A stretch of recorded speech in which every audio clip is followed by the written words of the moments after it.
क्या आप जानते हैं कि सिर्फ सत्य और न्याय अपनाकर ही आप अपने जीवन और करियर में सच्ची सफलता पा सकते हैं। चाणक्य नीति की यह अद्भुत नीति आपको बताएगी कि कैसे ईमानदारी और न्याय से ही समाज और व्यक्ति दोनों में समृद्धि और सम्मान आता है और क्यों अन्याय करने वालों का पतन निश्चित है। इस वीडियो को अंत तक देखें और जानें जीवन बदलने वाली सीख।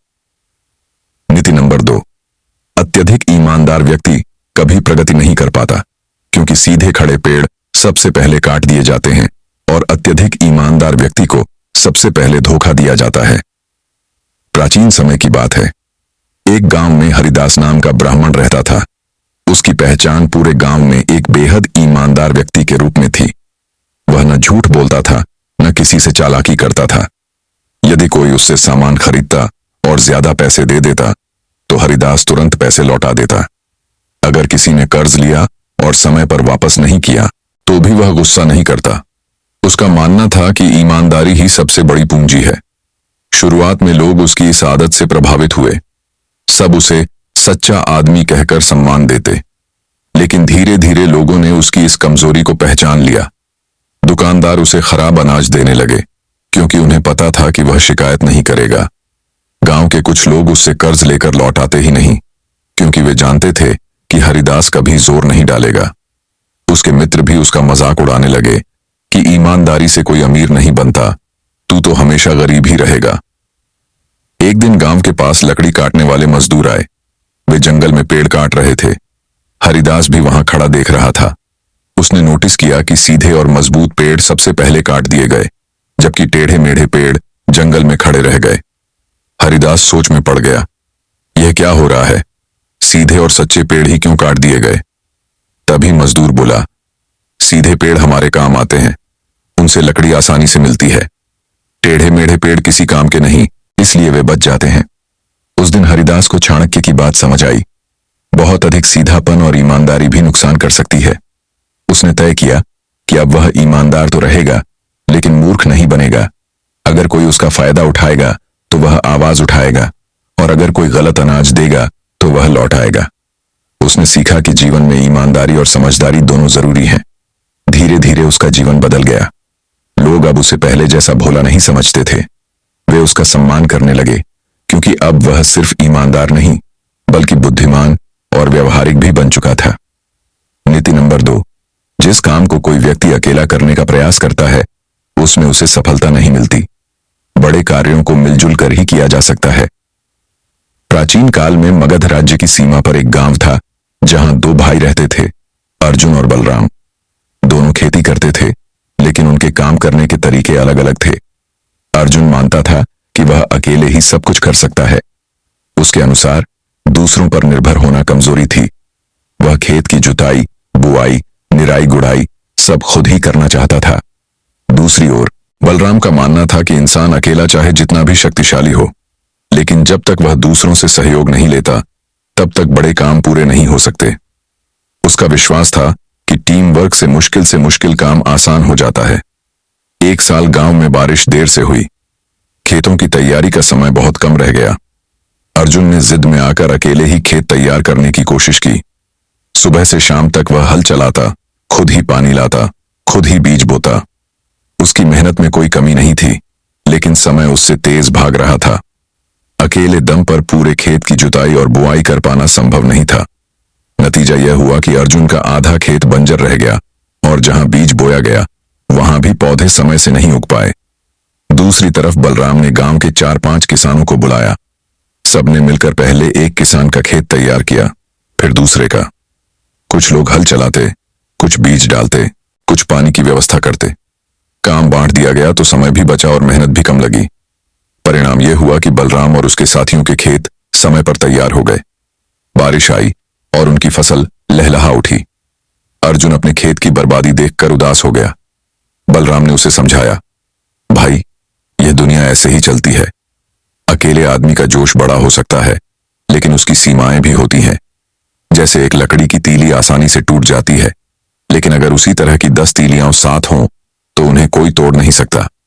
पेड़ को भी फल देने के लिए सिर्फ बीज काफी नहीं होता, उसे मिट्टी, पानी, धूप और देखभाल सबका सहयोग चाहिए। इसी तरह इंसान को भी सफल होने के लिए सहयोग और एकता की जरूरत होती है। अर्जुन को उस दिन चाणक्य की नीति का गहरा अर्थ समझ आया। बड़े कार्य अकेले नहीं होते, वे सामूहिक प्रयास से ही पूरे किए जाते हैं। उसने तय किया कि अब वह कभी अकेलेपन की जिद में नहीं रहेगा, बल्कि दूसरों से सहयोग करके सबको साथ लेकर आगे बढ़ेगा। धीरे धीरे अर्जुन का जीवन बदल गया।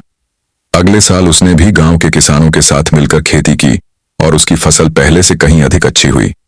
अब गांव वाले उसे भी बुद्धिमान किसान कहने लगे। नीति नंबर 3, जिसके पास धन नहीं है उसका मित्र नहीं होता, रिश्तेदार उसका आदर नहीं करते और समाज में उसकी कोई कदर नहीं होती। प्राचीन समय की बात है। एक नगर में माधव नाम का युवक रहता था। माधव बचपन से ही विद्वान, ईमानदार और नेकदिल इंसान था। उसके पास बहुत ज्ञान था, परंतु धन नहीं था। नगर के लोग उसकी बुद्धिमानी की बातें सुनते, लेकिन कोई भी उससे घनिष्ठता नहीं रखता था। जब भी वह किसी सभा में जाता, लोग उसे नजरअंदाज कर देते। उसके रिश्तेदार भी केवल औपचारिकता निभाते, पर दिल से उसका आदर नहीं करते। एक दिन नगर में एक व्यापारी आया। उसका नाम सोमदत्त था। वह चालाकी और दिखावे में माहिर था। उसके पास अपार धन था, पर शिक्षा और संस्कार की कमी थी। फिर भी नगर के बड़े बड़े लोग उसके स्वागत में जुट गए। हर कोई उसकी मेहमान नवाजी करना चाहता था। रिश्तेदार भी उसकी खुशामद में लगे रहते, क्योंकि उसे पता था कि धन से उन्हें भी फायदा मिल सकता है। माधव यह सब देख रहा था। उसने सोचा, समाज में ज्ञान और ईमानदारी से ज्यादा महत्व तो धन को दिया जाता है।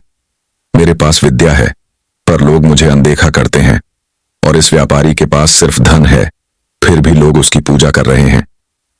कुछ दिनों बाद नगर में अकाल पड़ा। फसलें नष्ट हो गईं और लोग भूख से परेशान हो गए। सोमदत्त के पास तो पहले से ही धन और भंडार था, इसलिए उसका जीवन चलता रहा।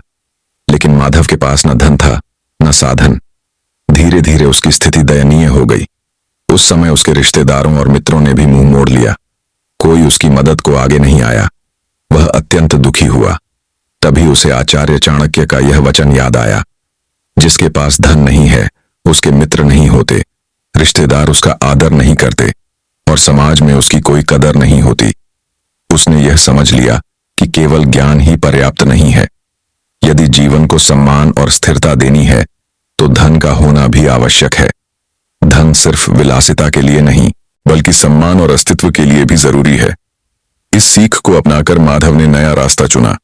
उसने अपनी विद्या का उपयोग करके बच्चों को शिक्षा देना शुरू किया। धीरे धीरे उसकी पहचान एक महान शिक्षक के रूप में होने लगी। लोग उसे गुरु दक्षिणा देने लगे और उसकी आमदनी बढ़ी। कुछ वर्षों में वह न सिर्फ सम्मानित विद्वान बना, बल्कि संपन्न भी हो गया। अब वे ही रिश्तेदार जो कभी उसकी उपेक्षा करते थे, उसके घर आने लगे। नगर के लोग भी अब उसे आदर और सम्मान देने लगे। नीति नंबर 4, दुनिया के सबसे बड़े मूर्ख वे हैं जो अपने राज को किसी और से कह देते हैं। जिसने अपना रहस्य बता दिया, उसका नाश निश्चित है। प्राचीन समय में उज्जैन नगरी में एक व्यापारी रहता था। उसका नाम था विशाल। वह बुद्धिमान और मेहनती था। उसके पास व्यापार बढ़ाने की कई योजनाएं थीं। वह अनाज का कारोबार करता था और हमेशा सोचता था कि किस तरह नया बाजार खोजकर अपनी कमाई बढ़ाई जाए। लेकिन उसकी एक कमजोरी थी, उसे अपने राज छुपाना नहीं आता था। वह हर किसी से अपने व्यापार की योजना और गुप्त बातें साझा कर देता। उसे लगता था कि दोस्ती और रिश्तेदारी का मतलब है कि सब पर भरोसा किया जाए। एक दिन विशाल ने अनाज भंडारण का एक नया तरीका खोजा, जिससे अनाज सालों तक खराब नहीं होता।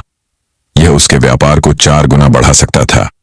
लेकिन अपनी आदत के कारण उसने यह रहस्य अपने मित्र सुधीर को बता दिया। सुधीर ऊपर से तो उसका दोस्त था, लेकिन अंदर से लालची और चालाक। उसने यह बात दूसरे व्यापारियों तक पहुंचा दी और खुद भी वही तरीका अपनाकर व्यापार करने लगा। कुछ ही समय में सुधीर और दूसरे व्यापारी अमीर हो गए। उनका अनाज बाजार में ऊंचे दाम पर बिकने लगा। विशाल, जिसने यह रहस्य खोजा था, पीछे छूट गया। उसके ग्राहक भी उससे दूर होने लगे, क्योंकि बाजार में अब उसी तरीके से बेहतर अनाज और भी मिल रहा था।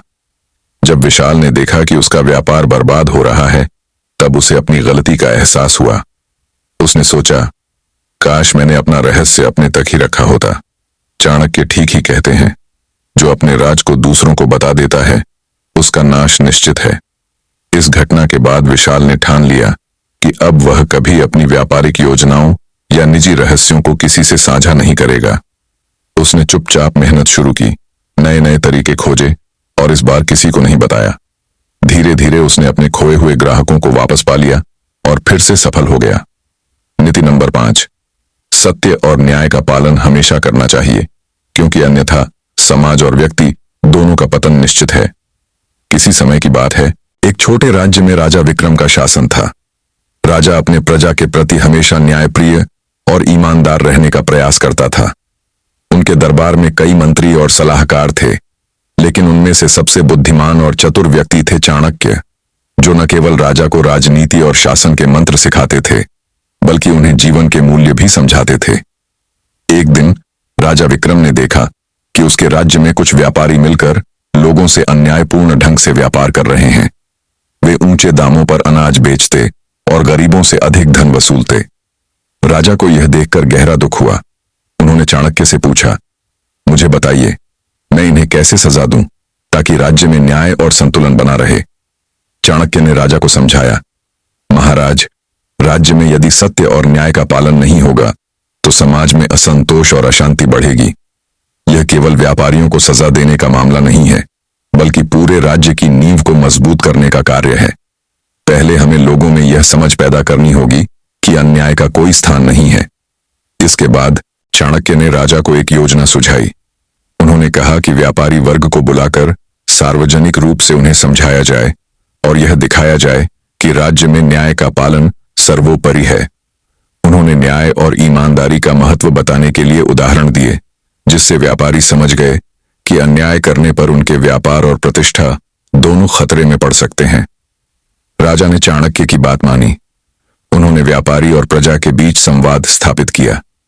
धीरे धीरे व्यापारी अपनी गलतियों को समझने लगे और न्यायपूर्वक व्यापार करने लगे।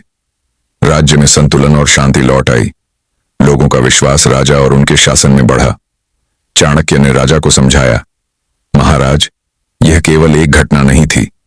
हर व्यक्ति और हर राज्य का विकास तभी संभव है जब सत्य और न्याय का पालन अटल हो। जो लोग अन्याय करते हैं उनका पतन निश्चित है, और जो लोग न्याय और सच्चाई को अपनाते हैं उनके जीवन और समाज दोनों में समृद्धि आती है। राजा विक्रम ने यह शिक्षा दिल से अपनाई। उन्होंने न केवल अपने दरबार और प्रशासन में, बल्कि स्वयं अपने व्यवहार में भी सत्य और न्याय का पालन किया। उनके राज्य में हर कोई जानता था कि न्याय और ईमानदारी के बिना जीवन का कोई मूल्य नहीं। इस प्रकार न केवल राजा की प्रतिष्ठा बढ़ी, बल्कि राज्य की नींव भी मजबूत हुई। चाणक्य की यह नीति हमें यह समझाती है कि जीवन में सत्य और न्याय का पालन हमेशा करना चाहिए। चाहे सत्ता का पद हो या सामान्य जीवन, न्याय और ईमानदारी का रास्ता ही स्थायी सफलता और समाज की उन्नति की कुंजी है।